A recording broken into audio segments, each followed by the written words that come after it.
Diriwayatkan dari Ja'far bin Sa'id, ia berkata, jika seseorang mati, ia akan disambut oleh anaknya seperti seseorang menyambut orang yang sudah lama pergi. Ni cerita keratan akhbar tu. Baru sebut tadi tu kan. Kakak dia menunggu kan. Boleh jadi anaknya menunggu ayah dia kan. Subhanallah.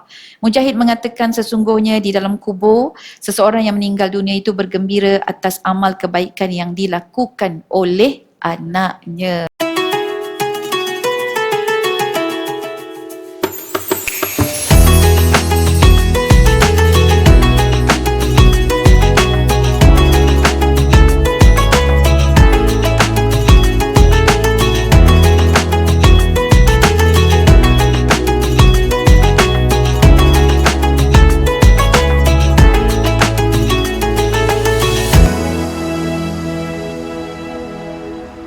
Assalamualaikum warahmatullahi wabarakatuh.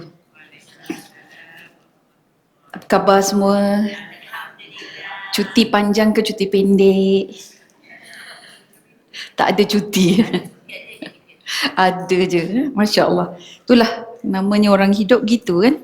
Kita sentiasa sibuk dan menyibukkan diri. Alhamdulillah, mudah-mudahan kita sentiasa sibuk dengan perkara-perkara yang baik. Tuan dan puan-puan, ni dalam semenjak ni tengah cuti ni banyak pula dengar berita-berita kematian, kemalangan ya. Motor ke, naik kereta ke, langgar, lampu merah ke. Masya Allah, tu semua anak-anak kita. Yang paling sedih tu yang di Terengganu. Dia sama rupa-rupanya bidang dia dengan anak saya di Mesir. Cuma dia dah keluar dulu. Masa anak saya masuk, dia dah balik lah. Jadi cita-cita yang sangat baik rupa-rupanya. Tengok kan, anak muda lagi dah meninggalkan dunia kita. Jadi situ memang sangat benar bahawa mati ni dia tidak tunggu usia. Jadi kita tidak boleh nak meramal kan. Jadi anytime kita boleh mati. Baik, tuan-puan yang dikasihi, mari kita mulakan majlis ini dengan Ummul Quran dan kita niatkan ya, pahala daripada surah Al-Fatihah yang kita baca ini kita sedekahkan kepada ibu dan ayah kita, kita sedekahkan juga kepada anak-anak yang meninggal dunia, dan kita sedekahkan kepada diri kita, dan sudah tentulah buat junjungan tercinta kita baginda Nabi Muhammad sallallahu alaihi wasallam. Lahumul Fatihah. A'udzubillahi minasyaitonirrajim. Bismillahirrahmanirrahim. Alhamdulillahirabbil alamin, arrahmanirrahim, maliki yaumiddin, iyyaka na'budu wa iyyaka nasta'in. Ihdinas siratal mustaqim, siratal ladzina an'amta 'alaihim ghairil maghdubi 'alaihim waladdallin. Amin. Baik, insya-Allah, dan tahniah puan-puan, kita dah sampai ke bab yang ke-7, hakikat kematian dan juga alam kubur. Kalau puan-puan perasan, kita ini sentiasa diulang-ulang ya dengan perkara yang sama, tapi itulah dia kelebihan, sebab mati ini dia merupakan sesuatu yang pasti. Cuma bila kita bercerita tentangnya, kita mesti kena relate dengan Al-Quran ataupun dengan hadis ya. Sebab kematian adalah suatu yang misteri dan kita tidak boleh merancang kematian kita. Tapi kita boleh berdoa, bercita-cita, memohon ya, kerana Allah yang menentukan. Itu adalah qada dan qadar kita. Jadi kita akan berulang-ulang dengan benda yang sama ya, dengan cerita yang sama. Tapi itulah dia kelebihan, kerana dia nak mengukuhkan ya, kita punya iman terhadap kematian, bahawa kita itu percaya dengan hari akhirat ya. Salah satu daripada tunjang iman kita atau rukun iman kita yang 6 itu. Baik, hakikat kematian untuk intronya tuan-puan, ada sebahagian melihat bahawa kematian ini biasa. Sebab mana yang hidup mesti akan mati, binatang mati, pokok mati ya, dan sebagainya. Jadi bila dah tak ada tu, dia dah expired. Orang kata dah due date dia dah sampai. Benda-benda pun macam tu, minuman pun macam tu juga, makanan pun ada begitu juga ya. Tetapi untuk manusia dia berbeza. Kerana kita ini ada pengumpulan di padang mahsyar. Maksudnya berbeza dengan haiwan, dengan tumbuhan, dengan alam. Mereka ini tidak ada assignment. Assignment dia itu tidak akan ditanya oleh Allah kerana mereka patuh pada Allah tanpa mengatakan tidak. Maksudnya tanpa pilihan. Dia tak ada pilihan dan dia tentu menjadi hamba Allah 100%. Tapi manusia ini kita diberi pilihan. Kita diberi pilihan untuk menjadi hamba Allah atau hamba nafsu. Kita diberi pilihan nak buat baik ataupun tidak. Kita diberi pilihan untuk mengikut kata Nabi atau mengikut kata hati. Ya. Jadi dengan itu kita ini perlu belajar. Jadi bila kena ikut kata Nabi, kata Allah, maka mesti wajib untuk kita belajar. Binatang-binatang tak belajar. Kucing tak pergi ke universiti kan. Dia masuk universiti cari makan saja. Tapi kita ini belajar tuan-puan. Datang ke masjid kita belajar. Kerana apa? Kerana ada tugas yang perlu kita selesaikan di atas dunia ini. Baik, jadi kalau kita lihat ini muka surat 168. Perenggan yang kedua. Semua anggapan di atas adalah keliru dan menyimpang dari kebenaran berdasarkan pertimbangan nalar yang sihat dan diperkuat dengan kesaksian ayat-ayat Al-Quran dan hadis-hadis. Erti kematian ialah perubahan keadaan sahaja, sementara roh itu tetap ada setelah terpisah dari jasad dan roh itu akan diazab atau akan merasakan nikmat. So jadi ini yang kita faham. Kalau mungkin budaya lain dia memahami bila mati itu roh dia akan berubah menjadi manusia balik. Kita tidak. Kita berpisah daripada jasad. Dan roh kita akan dihidupkan semula. Roh pergi mana? Jasad masuk ke dalam tanah. Roh kita pergi ke alam roh. Dan di alam roh ini, kita itu urusan kita dengan Allah. Urusan roh, para roh itu dengan Allah Subhanahu Wa Taala. Ada para ulama yang menyatakan bahawa masa di alam roh itu, kita akan berjumpa dengan semua yang telah meninggal dunia. Kita akan berkumpul pula dengan orang-orang yang kita kenal. Kita menyembang-nyembang, kita berziarah-ziarah perempuan. Sewaktu berada di alam roh. Dan setiap perbuatan kita di alam roh, kita kena minta izin daripada Allah Subhanahu Wa Taala. Hatta kalau nak tengok ataupun nak ziarah keluarga, kena minta izin dulu daripada Allah Subhanahu Wa Taala. Jadi di situ mereka akan kenal siapa yang mendoakan, siapa yang sentiasa mengirimkan amalan ke, kan? Sentiasa mengirimkan pahala, membacakan ayat Al-Quran dan sebagainya. Sebab benda itu dikirim oleh Allah Subhanahu Wa Taala. Hatta kita juga diajar oleh baginda Nabi SAW. Ya. Jadi alam roh sebab dengan jasad ini dia terlalu akrab. Maka yang diseksa itu adalah pada alam roh. Dan kalau Allah nak tunjukkan, dia tunjukkan pada tubuh badan kita. Kan ada sebahagian tuan-puan pernah tak dengar di alam barzakh itu beberapa jam selepas dikebumikan. Katanya ada sesuatu yang perlu diperiksa. Jadi bila tu digali balik kubur tu dan didapati anak itu seolah-olah kena apa kata tu, kena torture sangat teruk, mata sampai masuk ke dalam, ya. Dia punya badan lebam, ya. Kerana apa? Kerana anak itu anak muda lagi, semasa hayatnya tak pernah sembahyang. Dia orang Islam, semasa hayatnya tak pernah sembahyang dan selalu menderhaka ibu dan bapanya. Jadi yang itu rezeki tuan-puan, rezeki untuk Allah tunjukkan. Dan memang ada masa ketikanya tiba-tiba kita tengok banyak pula lubang keluar. Lubang tu ular. Gali-gali keluar ular. Atau gali-gali keluar air, kan. Jadi situ bila kita melihat, maka kita kena banyak istighfar.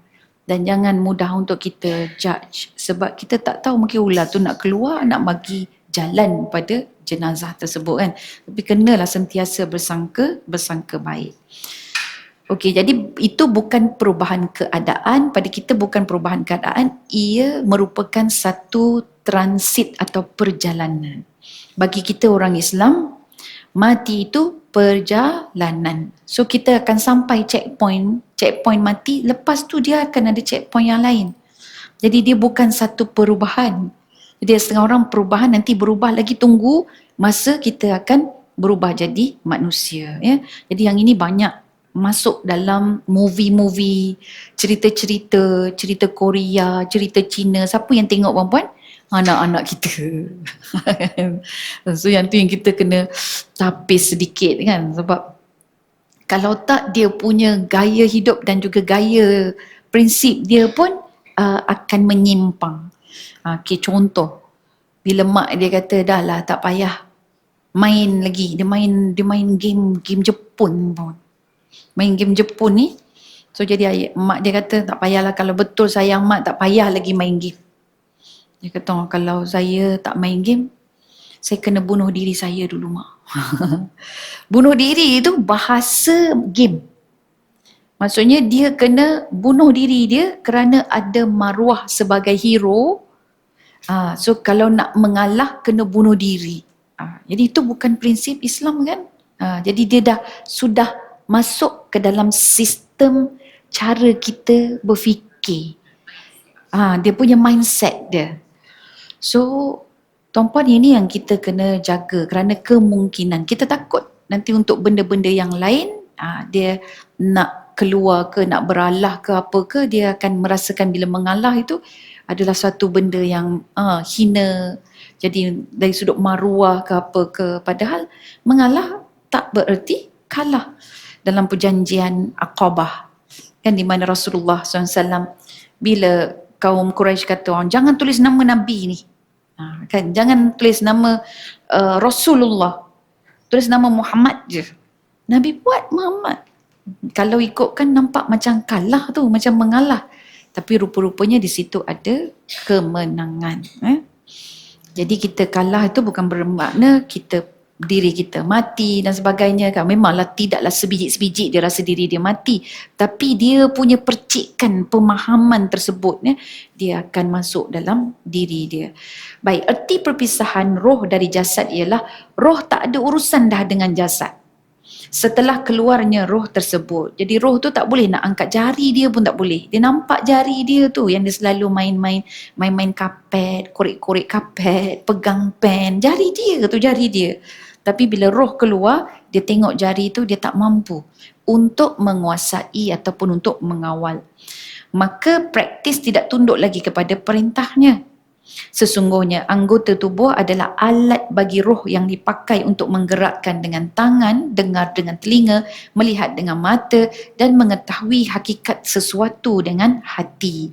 Hati hanyalah ungkapan lain untuk roh. Saya sakit hati lah, rohnya yang sakit. Okey, dengan sendirinya roh dapat mengetahui banyak hal tanpa menggunakan alat. Yang ini puan-puan, ilmu sains yang moden hari ini, dia dalam psikologi tu dia banyak meneliti, mengkaji otak sampailah dia sekarang keluar satu subjek bidang yang namanya neuro-linguistic programming. Maksudnya neuron tu adalah otak, linguistik bahasa, programming itu diprogramkan. Maksudnya otak kita dia ada bahasa dia yang tersendiri. Sebab dia linguistik, dia ada bahasa dia tersendiri. Bahasa kita ke? Betul, salah satu. Tapi yang lainnya tuan-puan, dia akan menyerap semua maklumat. Dia sama ada yang kita panggil dalam subliminal ataupun kita subconscious mind ataupun conscious mind. Kalau conscious mind ini kita nampak pakai baju warna biru, pakai tudung biru cair, kita nampak begitu kan. Ini lapik meja ini warna krim, kapet ini warna hijau, itu conscious. Tapi subconscious tetap ada. Ini kehebatan Allah Subhanahu Wa Taala. Saya ambil tu, saya belajar tuan-puan selama hampir 2 minggu untuk ambil kos itu saja sebab dia tidak ada dalam line universiti sekarang. Dia tidak ada dalam line universiti sekarang, so dia dalam bentuk kursus dan juga training. Dalam tempoh 2 minggu tu 9,000 tuan-puan untuk harga kos tu, kursus tu. Bila saya belajar, ini yang saya faham. Saya kata, ya Allah, ilmu ini sangat dahsyat. Ini ilmu setan ni, ya Allah. Ilmu setan maksudnya syaitan itu dia mempunyai pengetahuan itu. Setiap deria kita ada kelebihan dan ada fungsi dia. Ada dia punya kemantapan dia, hebatnya. Mata kita, telinga kita, deria kita ini tuan-puan. Deria kita ini dia sangat-sangat hebat. Sebab dia kombinasi conscious dengan subconscious. Subconscious ini contoh tuan-puan. Kita tahu tak berapa suhu, berapa temperature dekat dalam masjid kita sekarang ni? Tak tahu kan? Kalaulah sejuk yang amat, apa jadi pada kita punya bulu roma? Dia tegak sebab nak memerangkap udara. Kalau panas yang amat, dia mengeluarkan peluh sebab supaya dia nak sejukkan kita punya badan. Itu deria subconscious. Padahal kita tak tahu. Temperature suhu tu, kita akan tahu kalau kat masjid ni ada tulis 30 kata kan. 29, 28. Kita nampak itu conscious. Tapi body kita, kawalan yang ada pada diri kita, semuanya subconscious mind. So that subconscious mind adalah anugerah daripada Allah Subhanahu Wa Taala. Dan mereka yang mempelajari ini, bidang ini, dia boleh menguasai orang lain tanpa orang itu sedar. Termasuk yang kita panggil sekarang ini pukau. Jadi orang yang memukau tu, kan dia kata ada jampi, serapah dia apa semua kan. Kadang-kadang benda yang biasa je perempuan. Saya, cikgu yang mengajar tu, tuan guru yang mengajar tu, yang duduk sebelah ni, yang duduk sebelah saya, Cina, dia kata, I don't believe in hypnosis. Dia kata, dia tak percaya dengan pukau-pukau. Dia kata, well, you tak percaya. Lepas tu dia cakap, tak. Dia cakap tu laju kan. Tidak lama, lepas tu, pap, jatuh dekat bahu saya. So, dia kena pukau lah in that sense. Dan apa yang saya perasan, macam mana kita boleh kena pukau, sebab kita leka. Kita tidak ada matlamat. Orang yang kena pukau ni, dia macam blur-blur. Jadi kalau kita blur, ada senang kena pukau. Tapi kalau kita tahu, kita keluar daripada rumah ini, itu yang kita baca kan, Bismillahi tawakkalna ala Allah, Bismillahi tawakkaltu ala Allah, wala hawla wala quwata illa billah. Kita baca yang tu kan, nak pergi ke masjid ini, nak belajar, susah nak kena pukau.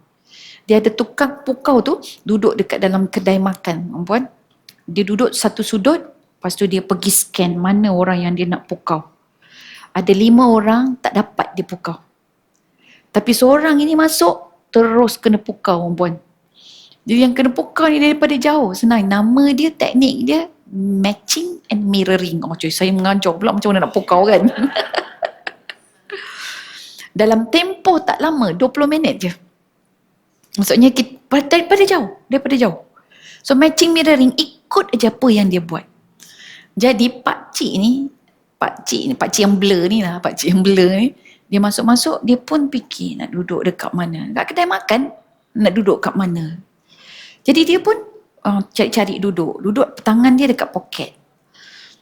Lepas tu dia termenung sana, termenung sini. Dia termenung rupa-rupanya mudah sangat untuk kena pukau. So orang yang sedih, orang yang murung, orang yang kecewa, orang yang tak ada hala tuju, yang ini mudah untuk dipukau. Tapi yang 4 sebelum tu nak dipukau tak boleh. Sebab apa perempuan? Dia bawa buku. Masuk ke kedai makan, ada yang baca surat khabar. So bila dia baca surat khabar, dia punya kepala otak tu dia sibuk. Dia occupied. Sibuk dia baca. Tak jadi. 20 minit tak jadi. Tak jadi. So lepas tu datang pakcik blur tadi. Tak baca apa-apa, duduk sekejap. Lepas tu matching dia ikut lah. Orang tu ambil air, dia pun ambil air. Dia buat ikut dalam 3-4 kali, dah matching, mirroring, dia next anchoring. Anchoring maksudnya engkau pula lead. Dia dah anchor, dia kena tarik tu, dia kena lead. Lead tu, okay, cuba jadi tak? So kita pun, tadi dia ambil cawan, contoh yang orang tu ambil cawan kan. Sekarang kita ambil cawan, letakkan sebelah kiri. Dia ikut ke tak? Pakcik blur tu ikut kak. Dia pun, tak pasal-pasal letak sebelah kiri. Dia garu. Dia pun garu juga. So maksudnya, dah anchor dah. Dia boleh pukau. So lepas tu, dia menguap, buat tidur. Tidur. Dah tidur tu, dia pun bisik. Bangun nanti aku kena pergi ke kedai yang ada budak pegang belon. Lepas tu kena ambil, bawa TV. TV tu bawa ke macam sosok Ensola. Lepas tu, dia pun bangun, terus pergi ke kedai tu ambil TV. Orang yang kedai elektrik tu menjerit-jerit lah sebab TV dia kena angkut. Jadi nak tunjukkan dia demo lah, dia buat demonstrasi macam tu kan puan. So subhanallah, roh kita boleh dikuasai. Itu yang saya kata ini kerja setan. Sebab tu bila Allah sebut ingat Allah selalu, kan zikir, dan kalau tu kita banyak betulkan niat kita kan, dah hadis Nabi pun innamal a'malu binniat. Kemudian nak buat apa-apa mulakan dengan bismillah kan. Bismillah ini kalau kita mulakan bismillah, kerja kita berkat. Maksudnya ada keberkatan dalam kerja. Tak apa tuan-puan, banyak kali bismillah pun tak apa. Ni bawa motor kan, nak start bismillah, nak gerak bismillah, nak belok bismillah, buat U-turn bismillah, nak berhenti bismillah, tak apa. Semuanya dengan nama Allah. Sebab kita dekat jalan raya ni kita bawa elok pun, kita tak tahu. Orang duk entam kita kan. Entam tu maksudnya langgar lah. Subhanallah. Baik, next. Apa yang menjadi sifat roh akan tetap ada bersamanya setelah roh itu terpisah dari jasad. Jadi apakah sifat-sifat roh yang kita tidak nampak? Roh ini kita tidak nampak. Sementara apa yang timbul sebagai akibat dari kaitan antara roh dengan anggota tubuh akan lenyap bersamaan dengan matinya jasad. So yang roh dulu jaga kulit kita ini tak ada kendur, tak ada kedut lah sebab selalu moisturizer kan. Itu dia akan lenyap, dia akan binasa. Bukan mustahil kalau roh akan dikembalikan lagi kepada jasad di alam kubur. Yang itu Allah akan beri kepada siapa yang dia kehendaki. Dan juga bukan mustahil kalau penyatuan kembali tersebut akan ditangguhkan sampai hari kiamat nanti. Ya, dalam satu kitab yang lain, mereka yang dimurkai oleh Allah, di saat rohnya ditarik itu, dia akan jumpa dengan Allah dulu. Dia akan naik ke atas, perempuan. The moment roh dia ini keluar, dia akan terus dibawa naik ke atas, dan kemudian kalau ada suara kata dia adalah roh yang baik, dia akan dibawa dan diiring balik kembali ke alam barzakh. Alam barzakh itu dengan terhormat. Tapi kalau tak baik tuan-puan, dia akan dilemparkan. Maka roh dia ini akan melayang-layang. Nak kembali balik tu ke alam barzakh satu hal tuan-puan. Dia nak parking, orang kata kan, nak kat mana tempat dia, itu pun satu hal. Penatnya, dah penat letih, bila jumpa akhirnya nanti dia akan ditorture ataupun mendapat siksaan pula di alam barzakh. Jadi kalau ceritanya itu burung yang akan sambar. Begitulah kata-kata para ulama. So, kita pun macam tak berapa nak faham puan kalau baca kitab-kitab ni.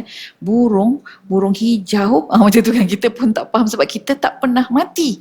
Jadi itu yang ungkapan-ungkapan atau mungkin kiasan-kiasan yang dibawa oleh para ulama.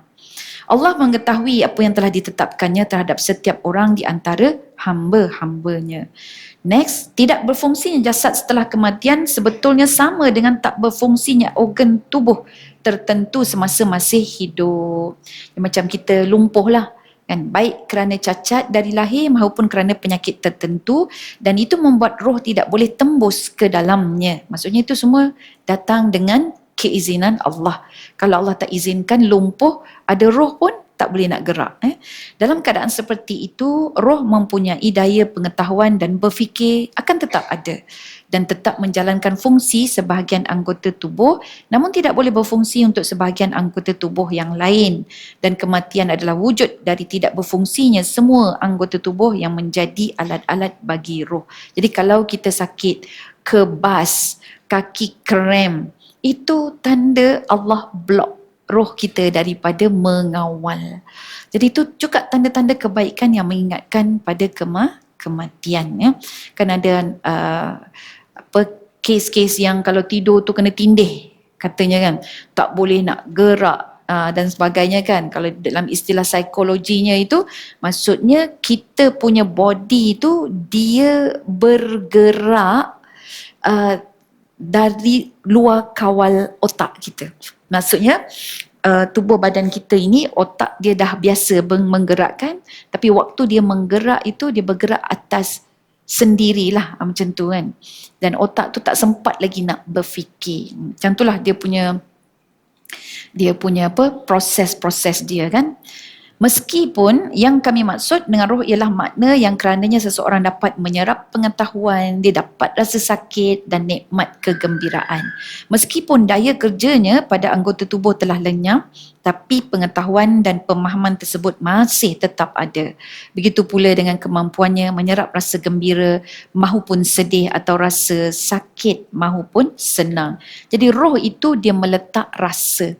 Dia ada daya rasa. Jadi rasa tu, perasaan ke atau rasa sakit ke, itu datang daripada roh. Ya. Jadi kalau kita duduk rasa penat, itu roh. Tapi kalau duduk tak rasa penat, maksudnya roh kita tak ada dah tu.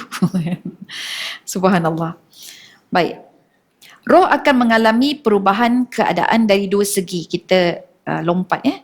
Pertama, jadi perubahan dia pertama, ia akan terlepas dari matanya, telinganya, mulutnya, tangannya, kakinya dan seluruh anggota tubuhnya. Itu yang pertama. Ia akan berpisah dari isterinya, anak-anaknya, keluarganya dan semua kenalannya, dan ia terpisah daripada kenderaannya, pembantu rumahnya, rumah-rumah dia, tanah ladang, maksudnya semua hartanya itu dia akan terpisah. Maka sebab perpisahan bererti penderitaan. Perpisahan boleh terjadi kerana harta benda dirampas orang lain. Ia sendiri dirampas dari harta dan hak miliknya. Kalau berpisah daripada harta, kadang-kadang harta itu dirampas.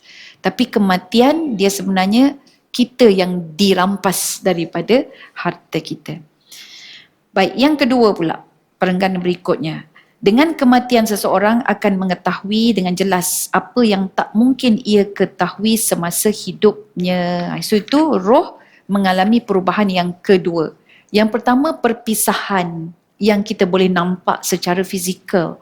Yang kedua ini dia tahu apa akan jadi nasib dia nanti di akhirat. Nah tu yang bila dia masuk, bukan masuk tuan-puan, masa nak keluar roh saja dia dah tahu dah. Roh nak keluar tu siapa yang menjemput dia?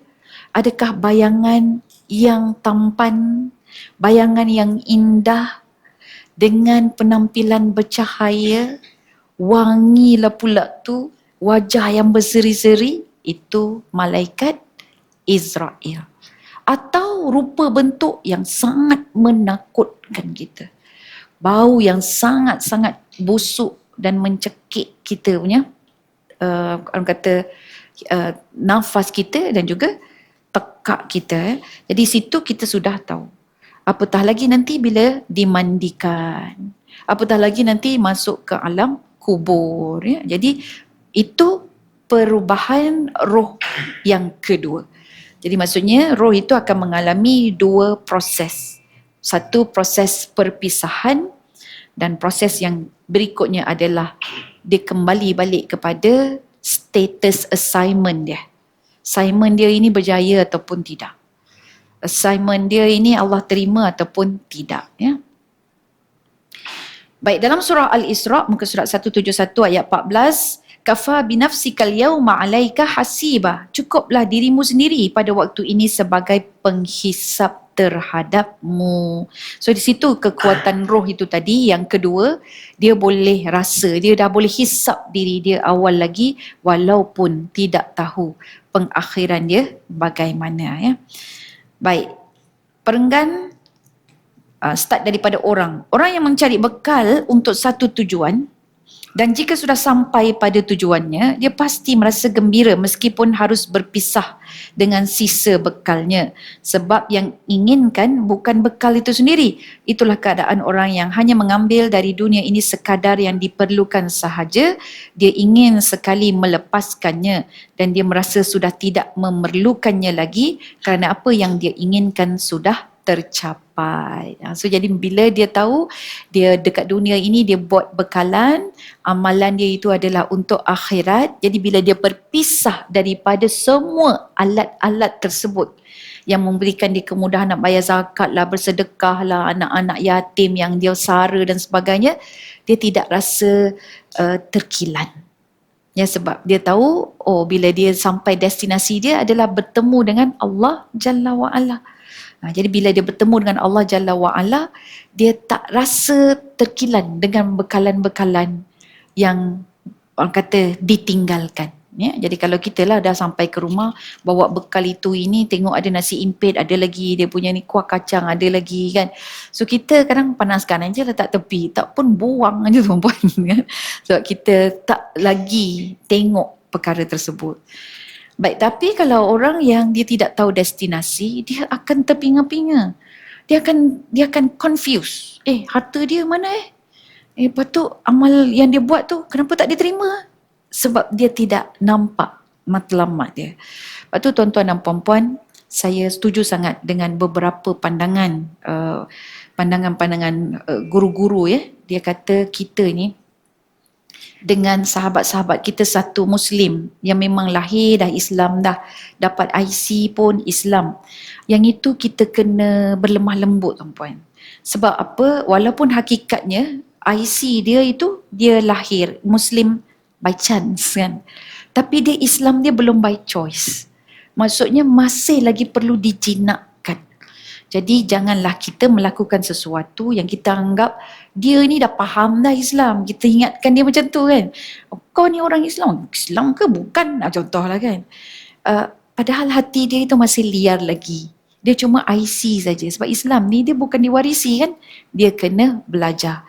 Jadilah insan yang boleh menjemput, membuat orang gembira dengan Islam itu sendiri. Walaupun sesama Islam. Bukan orang yang menyebabkan jauh. Bila pandang kita je rasa nak jauh je daripada Islam. Tak nak sama dah dengan kita ya. Baik. Muka surat 172. Kita pergi ke perenggan berikutnya. Sungguh kehinaan, aib dan rasa malu itu jauh lebih menyeksa daripada bila tubuh kita dipukul, disayat-sayat atau lainnya. Itulah keadaan orang yang mengalami kematian. Keadaan ini dapat dilihat oleh orang-orang yang memiliki penglihatan batin yang lebih tajam dari penglihatan mata kepala. Ini diperkuat dengan dalil-dalil Al-Quran dan As-Sunnah. So apa yang berlaku di alam barzah adalah benar walaupun bila digali balik tubuh dia sempurna. Tubuh dia macam tu je. Yang merasa kesakitan disayat, kesakitan dipatuk oleh ular, siapa? Roh. Sebab dia dah berpisah. Jadi yang jasad itu dia akan dimakan ulat. Walaupun mungkin dia mati dalam perut harimau. Tapi torment ataupun alam barzakh punya penangan ini, seksaan alam kubur tetap berlaku. Sebab yang merasakannya adalah roh. Memang hakikat kematian itu tak mungkin dapat dilihat. Kematian hanya boleh dikenal oleh orang yang mampu mengenali hidup, dan untuk mengenali kehidupan harus dengan mengenali hakikat roh itu sendiri. Ketika ditanya soal roh, Rasulullah sallallahu alaihi wasallam mengatakan hanya diizinkan oleh Allah untuk menjawabnya dengan kalimah Qulir ruhu min amri rabbi wa ma utitum minal ilmi illa qalila. Yang saya baca itu adalah ayat Al-Quran. Sebab Nabi diajar oleh Allah. Fayas'alunaka 'anir ruh. Engkau ni nanti orang akan tanya pasal ruh. Kul, katakanlah, kulir rohu min amri rabbi. Bagi tahu pada mereka, roh ini urusan Tuhanku. Wa ma utitum minal ilmi illa qalila. Dan tidak diberikan maklumat kepada kita ni semua illa, kecuali sedikit, ya. Jadi tak ada seorang ulama pun yang diperbolehkan ataupun yang tahu, yang pakar tentang roh, melainkan pakar kitab. Dan kalau dia tahu tu sebab dia baca kitab-kitab, ya. Yang diperbolehkan hanya sekadar menyebut tentang keadaan yang akan terjadi setelah kematian. Pasal roh tu bentuk dia macam mana ke apa ke kita tak tahu, puan. Baru-baru ni ada tengok tak yang surat khabar, dia kata nampak kelibat kakak dia. Ayah dia meninggal pada tahun 2021. Kakak dia meninggal dunia 2014, tuan-puan. Jadi dia baru keluarkan gambar tu. Waktu dia tengah kebumikan, ayah dia sedang dikebumikan, dia nampak kelibat putih dekat belakang tu. Dan kelibat putih tu sebiji arwah kakak dia. So wallahu a'lam. Kan? Kadang-kadang itu adalah hidayah, perempuan. Nak bagi kepada mereka yang mungkin tengah celaru pemikiran dia, kan. Jadi sebab bila Allah nak bagi hidayah ini pelbagai bentuk. Kalau kita kata tidak hairan. Mungkin AI, mungkin betul sebab pada kita bukan isu besar, sebab kita percaya dia tak mustahil, betul. Baik, muka surat 173. Surah Ali Imran ayat 169 hingga ayat 170. Wala tahsabanna alladhina qutilu fi sabilillahi amwata bal ahya'un inda rabbihim yurzaqun farihin. Maksudnya janganlah kamu menyangka bahawa orang-orang yang gugur di jalan Allah itu mati. Bahkan mereka itu hidup di sisi Tuhannya dengan mendapat rezeki mereka dalam keadaan gembira. Jadi kita sudah diberitahu oleh Allah tentang keadaan roh yang sangat taat kepada Allah Subhanahu Wa Taala. Mereka mati dalam memperjuangkan hak Allah, ya, hak agama. Kalau macam adik kita tu, siapa nama dia, Syakira, ya. Ada yang meninggal dunia tu, aksiden, tuan-puan. Dalam nak mendaftar diri tu, belajar dekat Al-Azhar, balik dia ambil diploma pendidikan, kan. Jadi diploma pendidikan ni kira macam celup lah nak jadi guru, sebab kena ada skill, kan. Sebab bila belajar dekat Al-Azhar tu dia tak ada skill mengajar, so dia pergi ambil. Itu tanda kesungguhan dia, puan, subhanallah, kan. Dia nak mengajar. Dan itu adalah satu kelebihan dan kebaikan. Dia nak berkongsi ilmu dia. Mudah-mudahan itu adalah dipanggilkan syahid, ya. Ya, fisabilillah. Baik. Seorang sahabat bertanya kepada Rasulullah, "Ya Rasulullah, anda berseru kepada mereka yang sudah sama mati?" Maksudnya di sini Nabi SAW dia memberitahu kepada pembesar-pembesar kaum Quraisy yang terbunuh dalam peristiwa Perang Badar. Mereka ini ditanam di sebuah sumur. Sekarang ni tak boleh, kalau pergi tu kena tengok je, perempuan. Saya pun baru balik. Kalau dulu boleh berdiri dekat je dengan perigi tu. Sekarang tak boleh dah. Polis tunggu ke atas. Jadi kalau kita turun, dia akan bunyikan siren. Jadi dipercayai di perigi tersebut dihumban mayat-mayat Quraisy, kafir Quraisy, ya. Jadi termasuk Abu Jahal. Jadi Abu Jahal pun dimasukkan ke dalam. Dan bila dimasukkan ke sumur, Nabi SAW berkata, "Wahai fulan, wahai fulan, wahai fulan." Nabi sebut nama satu-satu yang Nabi kenal. Sebab perang Badar kan perang saudara. Mereka berperang dengan saudara sendiri, darah daging sendiri. Ada anak yang melawan bapa dia, bapa yang membunuh anak dia, adik-beradik, ya. Jadi Nabi kata, "Aku telah mendapati apa yang telah dijanjikan oleh Tuhanku kepadaku sebagai kenyataan. Maka apakah kalian juga telah mendapati hal yang sama?"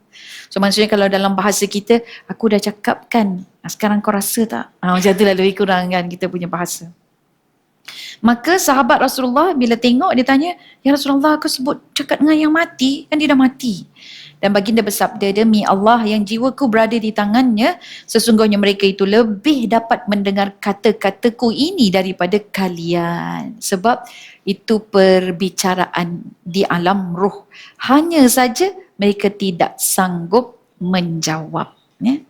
Itulah dia nas ataupun roh orang celaka pun masih tetap boleh mendengar, memahami dan mengerti. Ya. Apatah lagi kalau roh orang-orang yang mati syahid.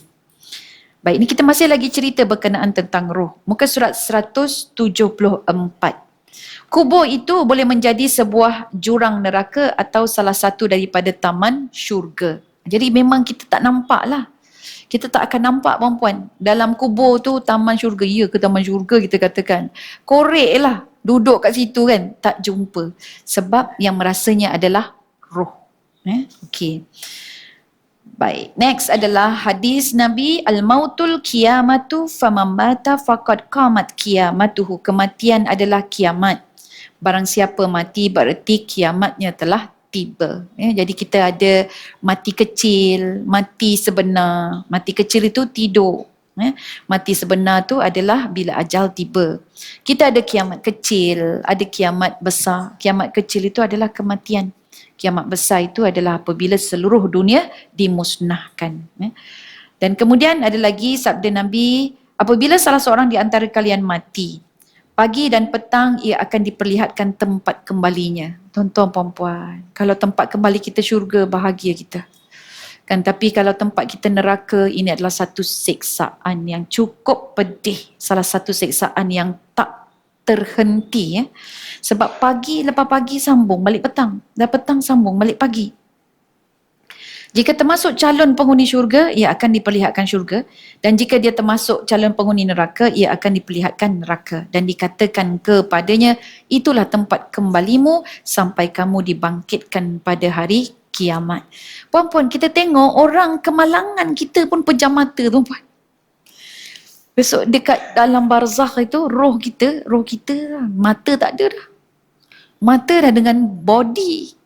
Kita memang akan terpampang je lah depan pandangan kita tu. Kita tak tahu macam mana kita nak explain kan. Jadi roh lah yang dapat merasa. Siksaan dan kebahagiaan akan terlihat dengan jelas bagi orang-orang yang sudah dapat menyaksikan tempat kembalinya. Ketika kami sedang bersama Al-Qamah dalam satu upacara pengkebumian jenazah, dia berkata, bagi orang ini kiamatnya sudah tiba. Ali radhiyallahu an berkata, nyawa ditahan keluar dari dunia sebelum dia mengetahui apakah ia termasuk calon penghuni syurga atau penghuni neraka. So maksudnya sewaktu sakaratul maut tu sendiri dah tahu. Yang ni kita pun dah baca kan, kita dah melaluinya. Waktu sakarat itu sendiri kita dalam keadaan sangat sakit, kita dah boleh tahu dan dah boleh agak. Itulah dia. Tapi tak boleh nak buat apa-apa kan.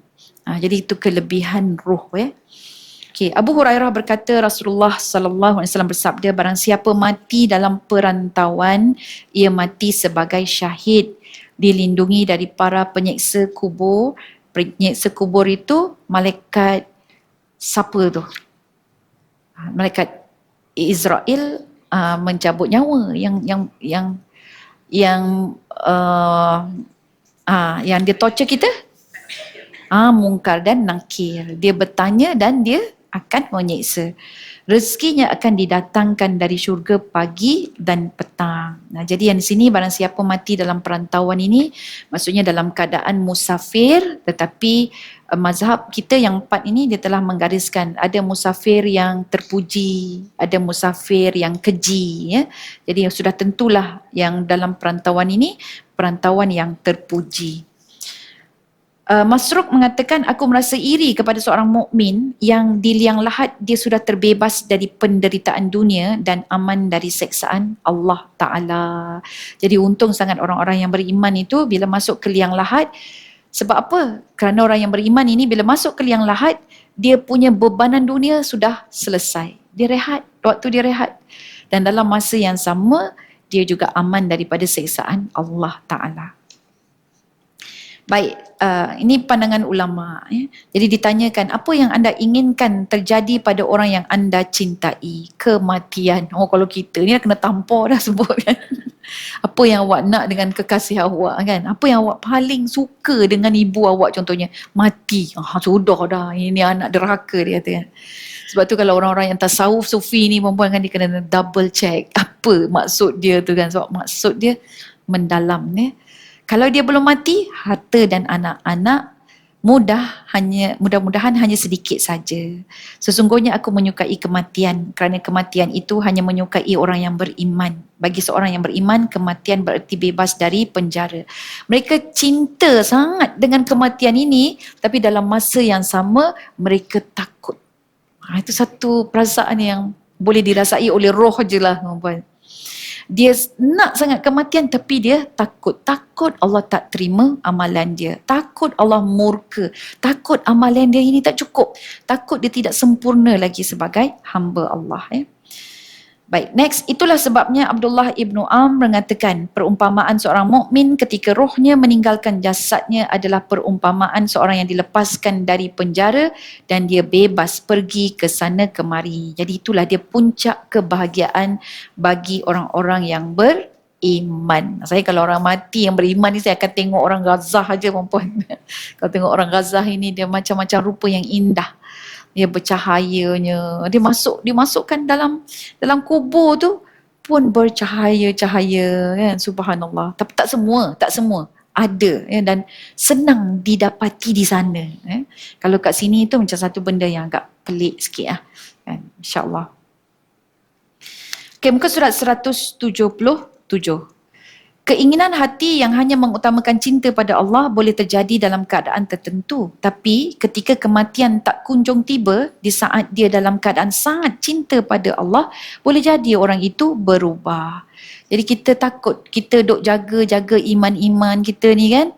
Tak mati-mati, tiba-tiba dekat akhir hayat kita minum arak lah pula. Na'udzubillah min zalik. Boleh jadi.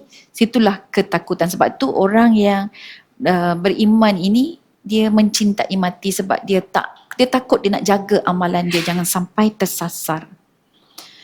Dan perang adalah salah satu penyebab kematian. Jadi sebab tu orang-orang yang berperang kan dia nak sangat mati syahid. Walau bagaimanapun Nabi tunjuk ada yang dia mati bersama dengan tentera Islam tapi Nabi kata neraka.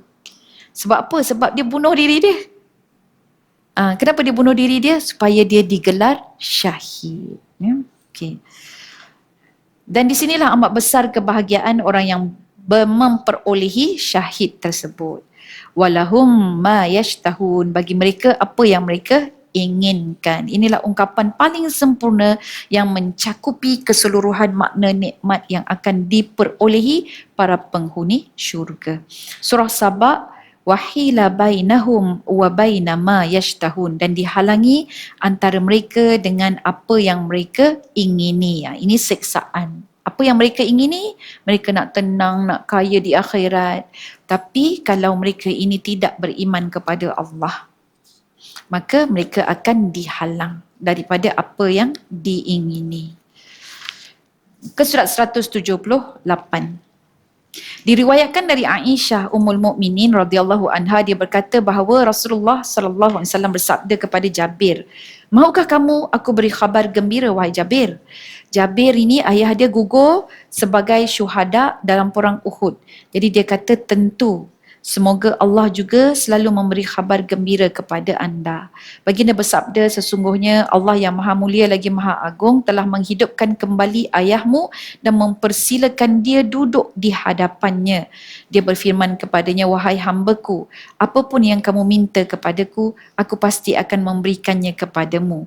Maka mereka yang mati syahid ini berkata, wahai Tuhanku, aku benar-benar telah beribadah kepadamu. Aku ingin engkau mengembalikan aku ke dunia lagi, agar aku boleh berperang bersama nabimu, lalu aku boleh terbunuh lagi di jalanmu.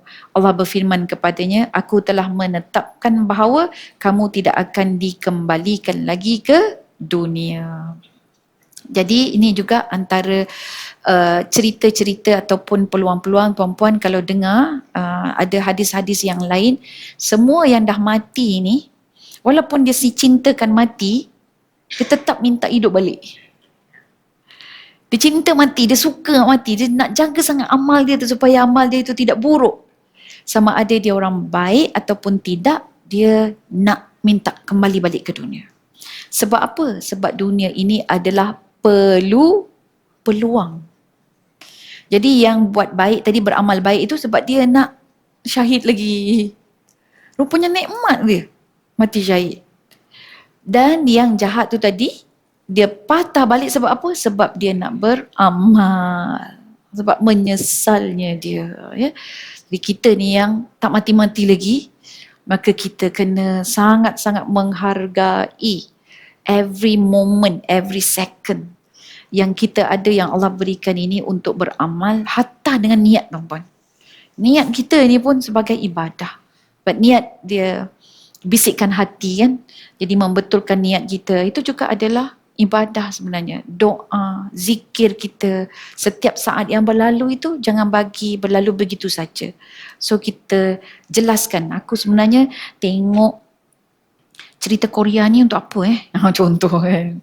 Jadi kita betulkan. Okey, sebab nak tahu apa sebenarnya dia punya ideologi. Ya Allah, sambil untuk memberikan motivasi kekeluargaan dalam diriku. Jadi kita cuba cari alasan, tuan-puan, untuk jadikan ia sebagai ibadah. Sebab tu kalau orang bersolek, perempuan-perempuan bersolek kan, bila kita bersolek, bila kita berhias, kalau kita dyekan rambut kita dyekan warna hitam, dengan sebab nak cantik, jatuh haram. Tapi kalau kita menginai hitamkan kerana apa? Suami, dia dapat pahala, padahal asalnya jadi haram. Sebab apa? Suami suka tengok isteri dia nampak macam dulu-dulu, walaupun dah berkrepot, walaupun gigi tak ada, contohlah. So hukumnya sunat. Ataupun dia kena pakai rambut palsu. Sebab botak, dia ada psoriasis ke apa ke, gatal, jadi pakai rambut palsu. Asal hukumnya haram. Tapi oleh kerana kesihatan, satu, oleh kerana perubatan kesihatan tu sama, satu lagi kerana suami. Kita nak menggembirakan suami. Baru boleh. Kalau saja nak self satisfaction, tak dapat. Tak dapat. Saya suka sangat ada anak muda ni, tuan-puan, dia umur dalam 26 tahun ke 27 tahun. Ada seorang makcik ni cerita-cerita, dia bagi tahu menyampah dengan suami. Dia kan bertahan dengan suami, tak tahu nak macam mana. Jadi yang umur 27 tahun ini suri rumah. Padahal dia ada kelulusan dia dalam bidang apa saya pun tak tahulah, daripada universiti. Tapi dia memilih untuk jadi suri rumah. So cerita-ceritalah dengan makcik ni. Jadi makcik tu pun tanya, kenapa awak ada sijil tak nak bekerja? Dia kata, saya ada dengar satu ceramah ni, dia memberi kesan pada saya. Dia kata dalam hidup kita kat dunia ni, pilih satu je jalan dan lorong yang boleh bawa kita ke syurga. So kita decide siapa, mak kita ke? Tapi kena decide itu ikut ilmu lah, ikut ilmu pengetahuan kita. Adakah dengan mendidik umah itu, atau banyak kan jalan ke syurga kan? Pilih salah satu dan konsentrate. So kalaulah saya, dia kata, saya pilih suami saya untuk jalan ke syurga. Bila saya bekerja, dia kata, saya balik itu, dia perangai nak kurang hajar tu lebih. Balik dah letih, dia kata, suami pun kerja, tapi suami kerja, katalah suami kerja dekat rumah, work from home. Dia kerja kat luar, balik, suami tak tolong basuh kain, tak tolong sidai kain, dah sidai kain tak tolong angkat kain. Jadi tu dia punya perasaan tu macam nak menyerang aja suami dia. So dia kata since dia dah decide suami dia ini jadi dia punya syurga, dia berhenti kerja. So bila dia berhenti kerja, dia tahu dia memang akan mengharapkan suami dia lah yang bagi dia duit kan. Jadi nak beli apa-apa kena mesyuarat dulu, kena bincang dulu. Jadi dekat situ dia tidak berani untuk melawan suami dia. Jadi dia kata itu adalah jalan yang dia pilih. Tuan-tuan perempuan, saya pun kata, wah, budak muda sekarang ni boleh tahan perempuan kan. Dia punya cara berfikir dia. Jadi dia memilih suami dia itu adalah jalan ke syurga dia. Sebab dia tahu, dia kata dia nak dengan ibu dia dah meninggal dunia. Jadi dia nak belajar lebih-lebih, kekuatan dia punya nak hafal pun dah tak ada sangat. Jadi dia punya syurga adalah suami dia. Dan dia sangat mengharapkan dia boleh jadi syurga pula untuk anak-anak dia. Terdiamlah makcik tu. Yang dah berusia kan. Pula aku syurga aku mana? Decide kita punya syurga apa. So kalau kita suami dah tak ada, maka ilmu ni pula lah. Kan ilmu ini, majlis ilmu ni lah pula jalan kita ke syurga. Tapi syarat-syarat dia ada juga. Ilmu ni bila kita dapat, dia kena ada menyampaikan. Kita kena sampaikan amal, sampaikan amal dulu, lepas tu baru sampaikan. Lepas tu kemudian kena committed, rendah diri. Sebab bila kita tinggi diri, tu cara syaitan untuk menghanguskan jalan ke syurga kita kan. Wallahualam. Lepas tu bila nak mengingatkan orang lain, akhlaknya pula, nanti syaitan akan mengganggu daripada sudut akhlak kita. Kita nak rasa kita lebih pandai je. Tengok jiran kita ni malah nak pergi masjid, contoh.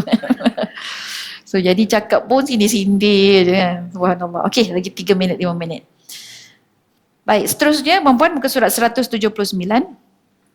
Rasulullah SAW membuat perumpamaan seperti itu. Baginda bersabda tentang seseorang yang sudah mati.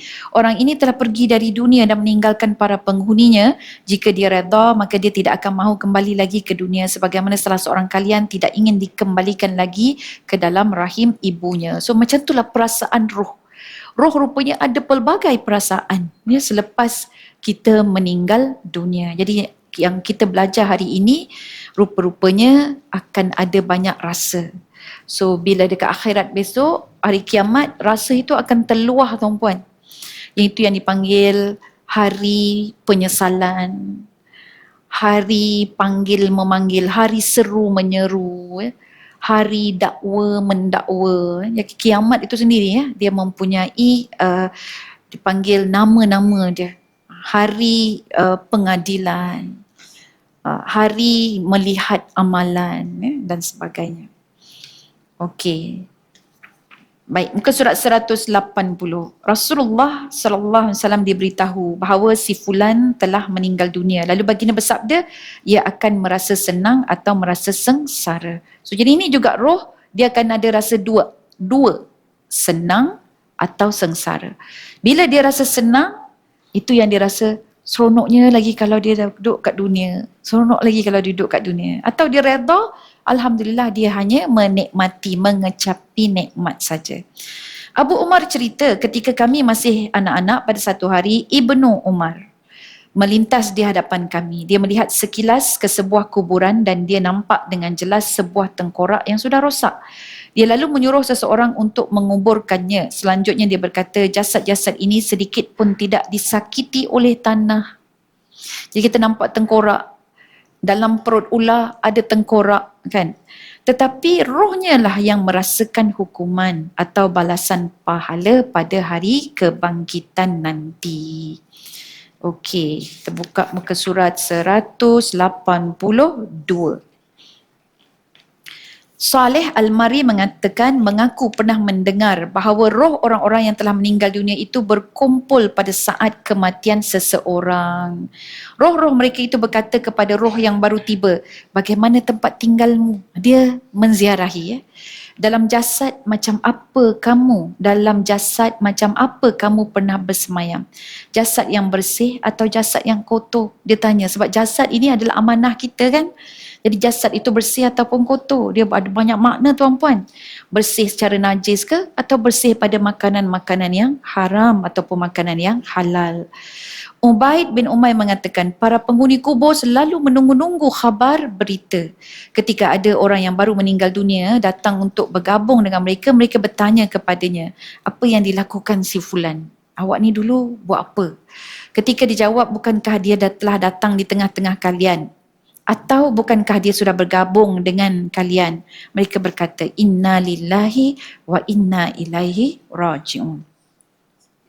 Rupanya dia telah menempuh jalan yang berbeza dengan kami. Jadi masing-masing menceritakan tentang keadaan roh yang dia kenal semasa di dunia. Ya. So sebab tu baik maafkan aja lah tuan-puan.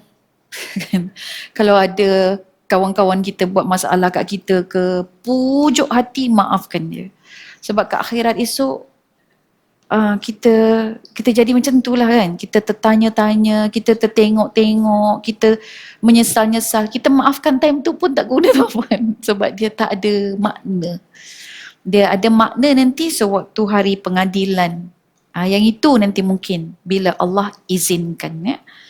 Tapi tak confirm. Diriwayatkan dari Ja'far bin Sa'id, ia berkata, jika seseorang mati, ia akan disambut oleh anaknya seperti seseorang menyambut orang yang sudah lama pergi. Ni cerita keratan akhbar tu. Baru sebut tadi tu kan. Kakak dia menunggu kan. Boleh jadi anaknya menunggu ayah dia kan. Subhanallah.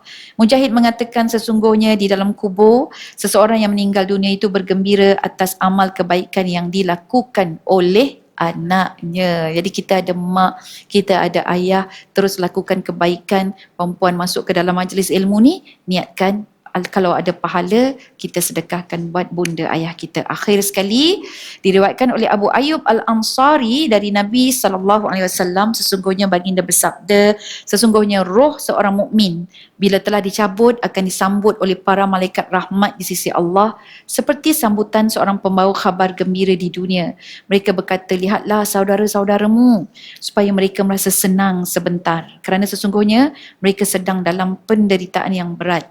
Mereka lalu bertanya kepadanya, apa yang telah dilakukan oleh si fulan dan apa yang telah dilakukan oleh si fulanah. Maksudnya ada berita, bila kematian ini alam roh pun tahu. Dan apakah si fulanah sudah menikah? Ketika mereka menanyakan tentang seseorang yang telah meninggal dunia sebelumnya, lalu dijawab, dia sudah meninggal sebelumku. Mereka mengatakan, inna lillahi wa inna ilaihi raji'un.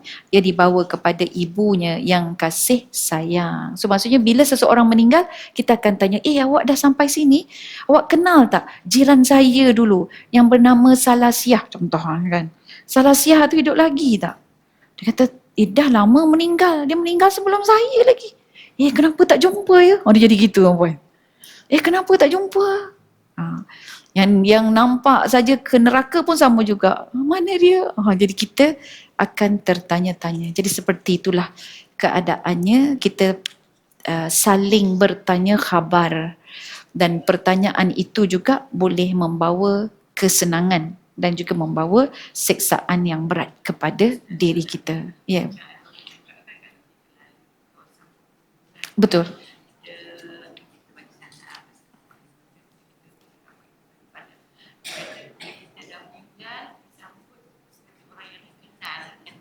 Ya, betul puan. Okey. Jadi memang kalau kita selalu lalu perkuburan, kemudian kita bagi salam dan kita mendoakan. Mudah-mudahan bila kita meninggal dunia, dia orang akan kenal. Tapi sebahagian akan tanya, kenapa tak dah lama pula tak dengar salam dia? So maksudnya dia tu di lorong yang lain. Mungkin lorong tak sama, taman perumahan berbeza tuan-puan. Tapi itulah alam ruh. Wallahu a'lam, masya-Allah. Jadi mudah-mudahan kita semua dikurniakan husnul khatimah. Amin ya rabbal alamin. Suratul Asr dan tasbih kafarah. Bismillahirrahmanirrahim. Wal 'asr innal insana lafi khusr illa alladhina amanu wa 'amilus solihat wa tawassaw bil haqqi wa tawassaw bis sabr. Subhanakallahumma bihamdika nasyhadu an la ilaha illa anta nastaghfiruka wa natubu ilaik. Terima kasih puan-puan. Insya-Allah jumpa lagi bulan depan. Mudah-mudahan tahun ini habislah di balik tabir kematian ini. Assalamualaikum warahmatullahi wabarakatuh. Oh, ada gambar, ambil gambar sebab tahun baru Jangan bergerak